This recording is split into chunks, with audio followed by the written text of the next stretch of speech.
जय हिंद बच्चों।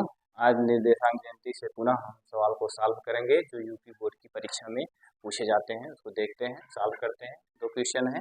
पहला क्वेश्चन है, दो बिंदु 2,3 और 4,-1 के बीच की दूरी ज्ञात कीजिए। ये है, तो दोनों बिंदु आप लिख लीजिए। पहला बिंदु आप यहाँ लिखेंगे, एक बिंदु यहाँ लिखेंगे। एक बिंदु, पहले बिंदु का नाम ए लिखेंगे, दूसरे बिंदु का नाम बी लिखेंगे। फिर क्या दिया गया है, यहाँ कितना लिखेंगे, 2 कामा कितना लिखेंगे 3, और यहाँ कितना लिखेंगे 4 कामा कितना लिखेंगे 1। ये दोनों आपके बिंदु। अब ए और बी के बीच की दूरी ज्ञात करने के लिए कह रहा है। अगर यहाँ से हम आपसे पूछे x1 क्या है, इसको x1 कहते हैं, इसको y1 कहते हैं, इसको x2 कहते हैं, इसको y2 कहते हैं। यहाँ क्या लिखेंगे, x1 बराबर लिखेंगे 2, x2 बराबर कितना लिखेंगे 4। अगर यहाँ से y1 पूछते हैं तो y1 कितना लिखेंगे 3, और y2 लिखेंगे कितना लिखेंगे 1। ये अब इनका सूत्र क्या होता है, ए बी के बीच की दूरी का सूत्र होता है x2 माइनस x1 का वर्ग प्लस y2 माइनस y1 का वर्ग। ये आपका सूत्र है।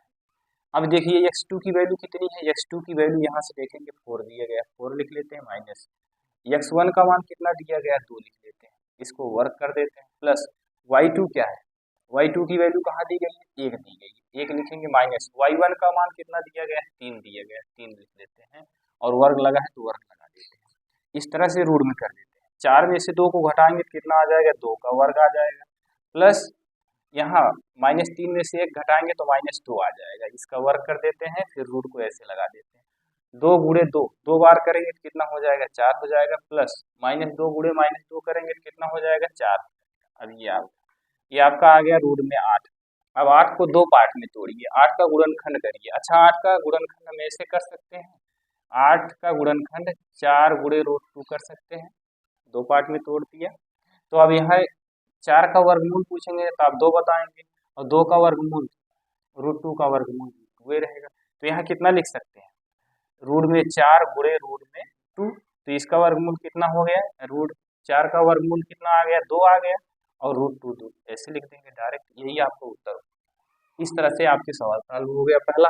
अब इसी तरह से दूसरा सवाल आप देखते हैं। दूसरे सवाल में क्या करना है, दूसरा सवाल कह रहा है उस बिंदु के निर्देशांक ज्ञात करिए जो बिंदु -1,7 और 4,-3 को मिलाने वाले रेखाखंड को 2:3 के अनुपात में विभाजित करता है। यही सूत्र ज्ञात करने के लिए कह रहा है।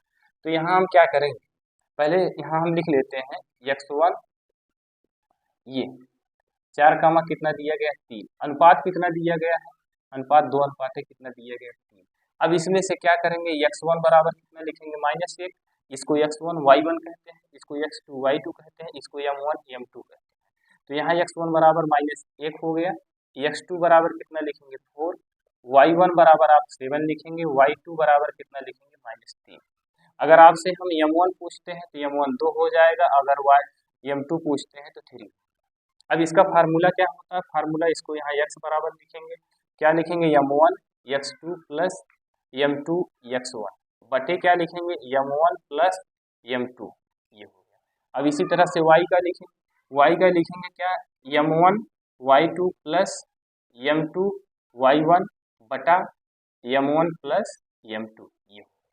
अब यहाँ से अब देखिए m1 की वैल्यू कितनी है, m1 की वैल्यू 2 है, तो यहाँ 2 लिख देते हैं, 2 गुणे x2 की वैल्यू कितनी, x2 की वैल्यू कितनी है 4 है, 4 लिख देते हैं, प्लस m2 की वैल्यू कितनी है, m2 की वैल्यू कितनी है 3 है, यहाँ 3 लिख देते हैं, गुणे x1 की वैल्यू कितनी है -1 बटे m1 की वैल्यू कितनी है, m1 की वैल्यू 2 है, प्लस m2 की वैल्यू कितनी दी गई, m2 की वैल्यू 3 दी गई, ये 3 हो गया। 4 दूनी कितना हो जाएगा 8 हो जाएगा, इसका इसमें गुणा करेंगे तो ये आपका आ गया 8, -3 गुणे 3 गुणे -1 करेंगे तो -3 बटे 3 2 कितना हो जाएगा 5, 8 में से 3 को घटाएंगे तो 5 हो जाएगा, 5 बटे 5 हो गया, कैंसिल कर देंगे, कितना आ गया 1 आ गया। अब इसी तरह से इसको सॉल्व करेंगे।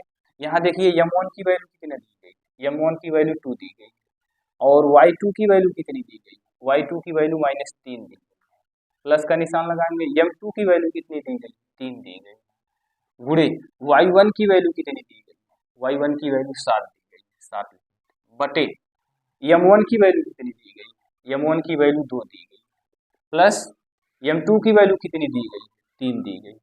अब इसका 3 -3 का गुणा 2 में करेंगे तो कितना हो जाएगा, -6 हो जाएगा। प्लस का निशान लगाएंगे, 7 त्रिक कितना हो जाएगा, 21 हो जाएगा। इस 3 को और 2 को जोड़ेंगे तो कितना हो जाएगा, 5 हो जाएगा। अब आप 21 में से -6 को घटाएंगे तो आपका 15 आएगा, बटे कितना लिखेंगे, 5, 5 1 5, 5 3 15। अब इसका क्या पूछा था, निर्देशांक ज्ञात कीजिए, यानी x का मान ये आ गया, y का मान ये आ गया, तो निर्देशांक इसका कितना प्राप्त हो गया, 1,3। ये आपका उत्तर है। इसी तरह से निर्देशांक ज्यामिति के जितने भी सवाल दिए होंगे सारे सवाल इसी सूत्र पे। एक आपका जो है दूरी पूछता है, एक क्वेश्चन दूरी से पूछता है, तो दूरी का ये पहला सवाल हमने बता दिया। दूसरा सवाल जो अनुपात में दिया रहता है तो अनुपात के माध्यम से हमने बता दिया। इसी तरह से आप सारे सवाल इस प्रश्नावली के सॉल्व कर सकते हैं। अगर कोई समस्या है तो कमेंट करिए।